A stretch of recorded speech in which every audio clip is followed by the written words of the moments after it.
every time I come back here, it's different. And I've gotten to meet so many of the families. I've gotten to meet people who are on this wall, and there's so many things to say about the mural and what it's done, and what it means to people. But today is a special day because you get to witness the end life cycle of this piece. This is it. This is the end of the story. We're going to take it down, and there's certainly a sense of hope here, in that even though the mural is coming down, there is hope in the situation for these families that this horror will end. But at the same time, it's also incredibly sad, right? That so many of the families on the wall have come home, but there are so many still that the time is up, right? We put this up hoping that everybody would be home by the time we had to take it down, and they're not. And I think that says a lot.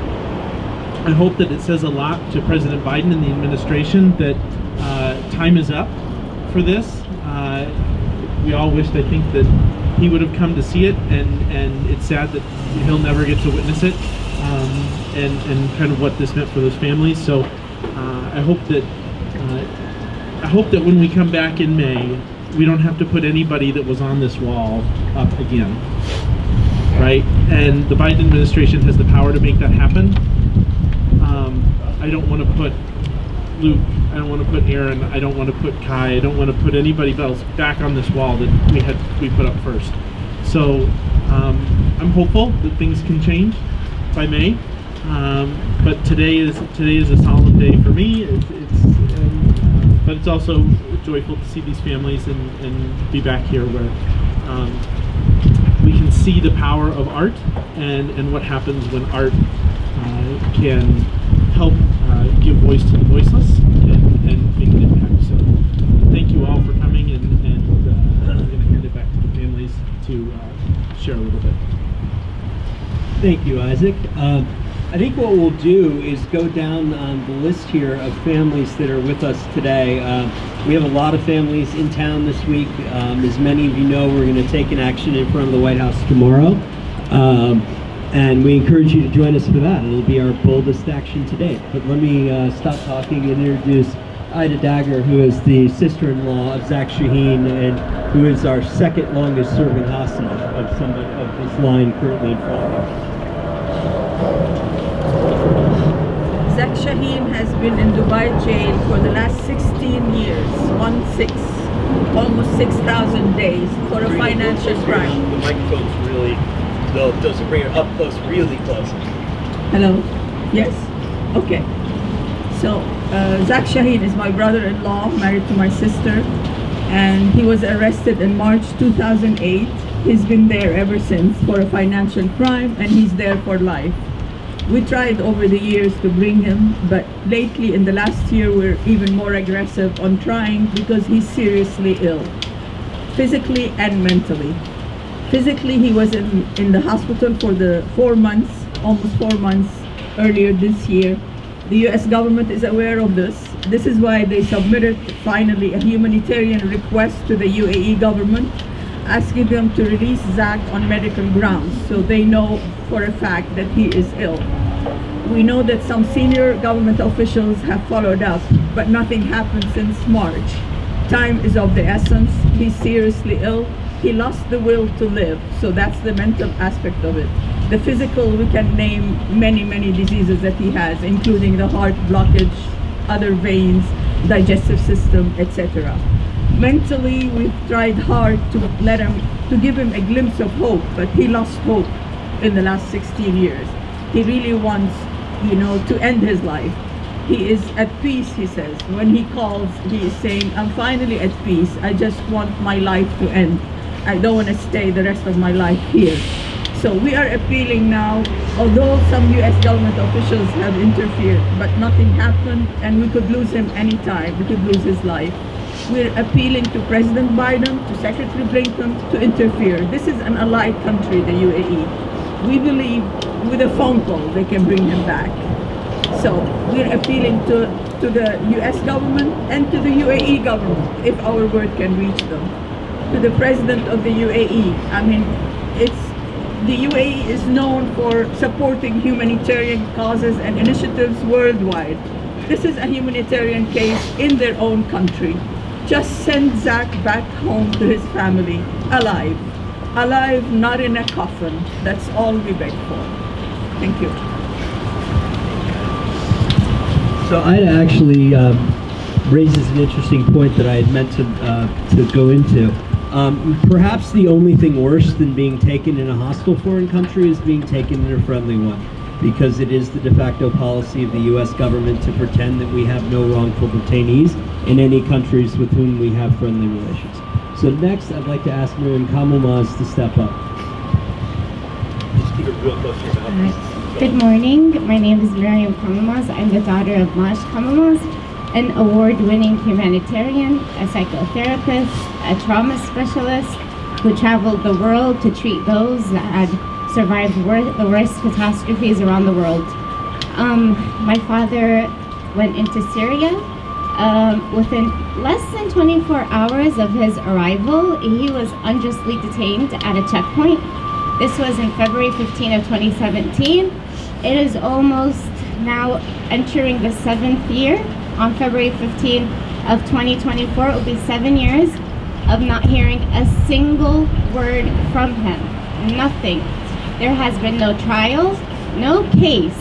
There has been no word from him, no picture, no phone call. He's basically disappeared. He was unjustly detained and gone.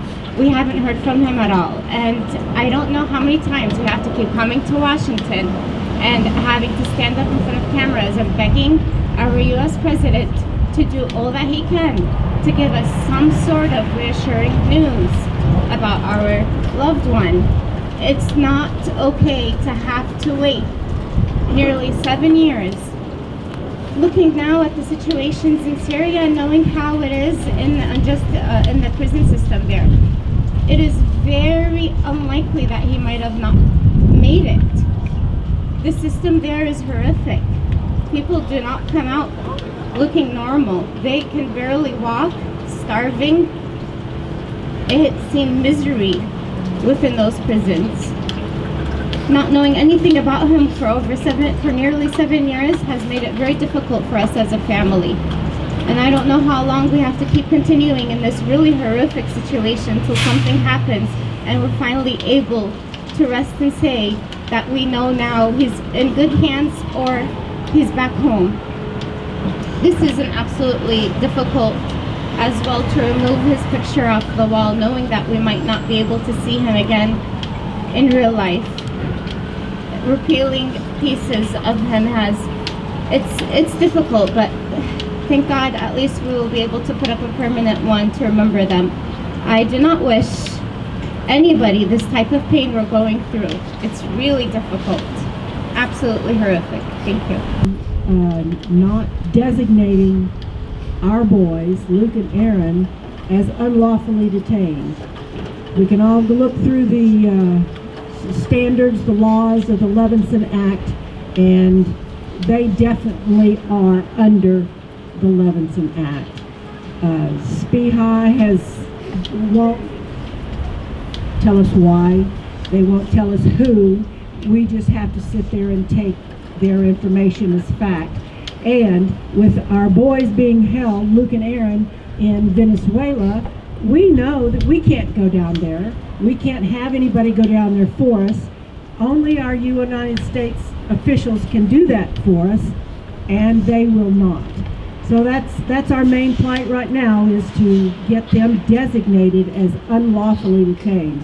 Anybody that knows Luke and Aaron, everybody just shakes their head and they say, what? Why are they doing that? And I just have to tell them, I don't know. So, Mr. Biden, you can talk to us, any one of us. If you just talk to one of us this time of our visit, we'll be thankful for it. We would like for you to talk to each one of us, but if you don't have time, pick one. Because we're all here for the same reason, to get our loved ones home. Thank you for doing this for us.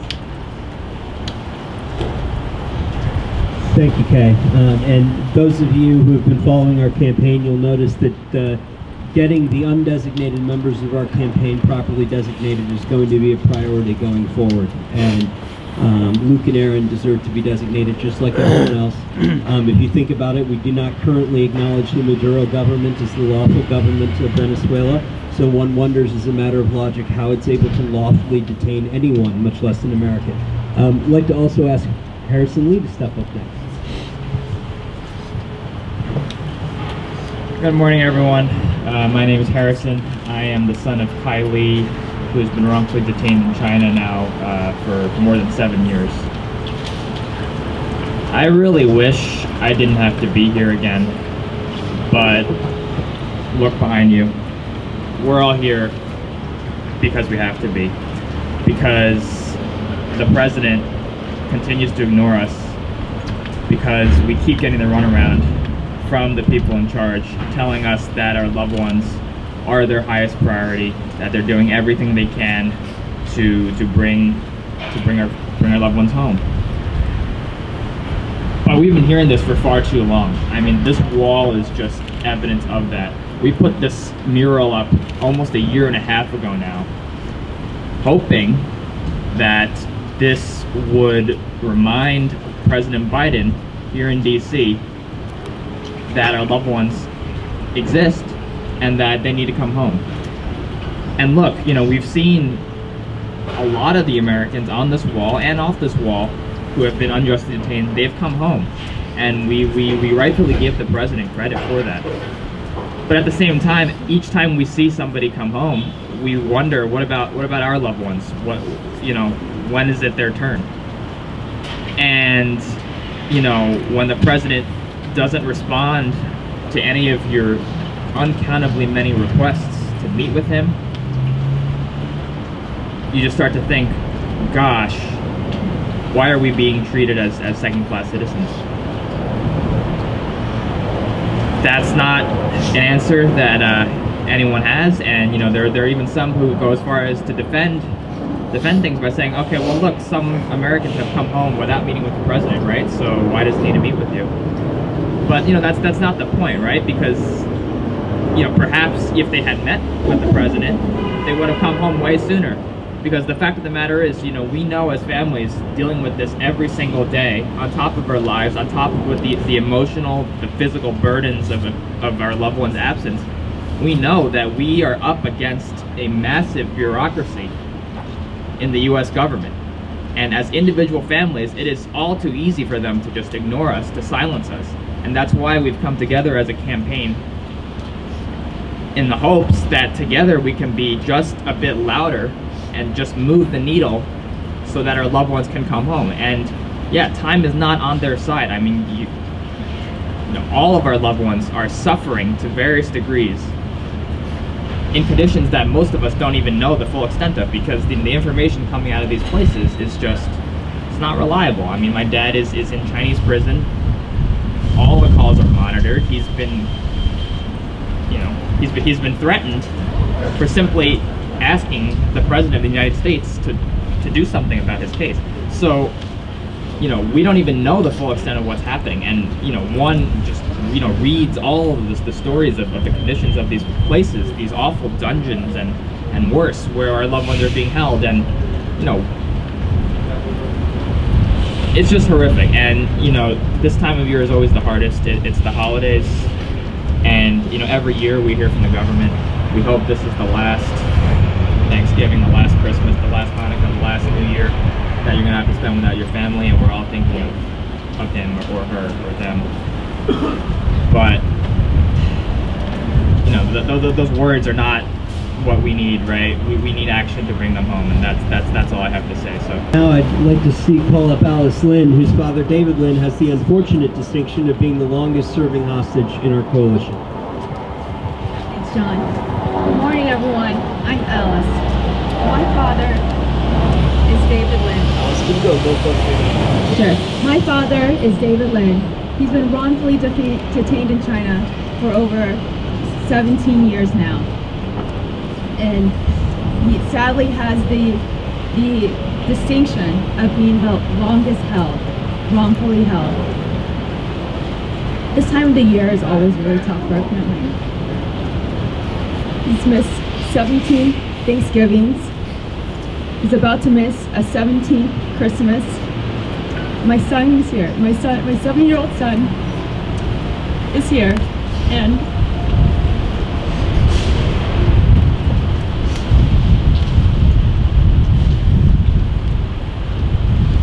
I want to be able to tell him he's going to be able to see his grandpa soon. Every year at Christmas, we have an empty seat.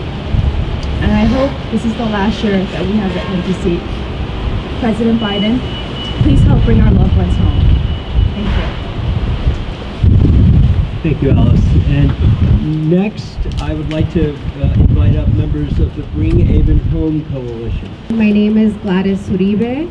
I am here on behalf of the Bring Avon Home Coalition. Avon was my friend and my mentor at UCLA Law School. Avon, above all else, is an amazing son, a wonderful brother, a loving uncle, and the very best friend. Avon is a public defender in Los Angeles who has dedicated his life to serving the needs of the most vulnerable populations in Los Angeles. Avon has been unlawfully detained in Venezuela for almost 2 years. We are a large group of friends and family who are dedicated to bringing him home. We know that these decisions can sometimes be difficult and sacrifices need to be made, but it is always worth it to bring home Americans, and we ask the president that he bring all of our loved ones back to us. I want to say just a couple words about what Avon has dedicated his life to. He's been a county public defender for Los Angeles for 16 years, meaning he has represented the most marginalized, vulnerable communities of Los Angeles as a career, and has been a social justice advocate even long before that. If it means anything to be a public servant in this country, we want our president and his administration to work hard to bring people like Avon home, who have dedicated their lives to helping others. We know these are difficult decisions, but it's worth it to bring every American home, particularly those like Avon, who have done nothing but serve the people around them. So just in closing, after we get done, those of you who can stay and want to get a couple quick shots with the mural being power washed, that's available. We will be in front of the White House tomorrow. We're going to do that about 90 minutes before their press conference, and there'll be a notice sent out later today. So we ask you all to join us, and certainly hope that, given that Gaza protesters were allowed to dump spray paint on the building, that we will be allowed to conduct our peaceful demonstration tomorrow. So thank you all for coming out. Sort of a somber day for us, but also one of new beginnings. And again, we thank the building owners for their generosity and inviting us to refresh the mural and partnering with us. So thank you all for coming out today.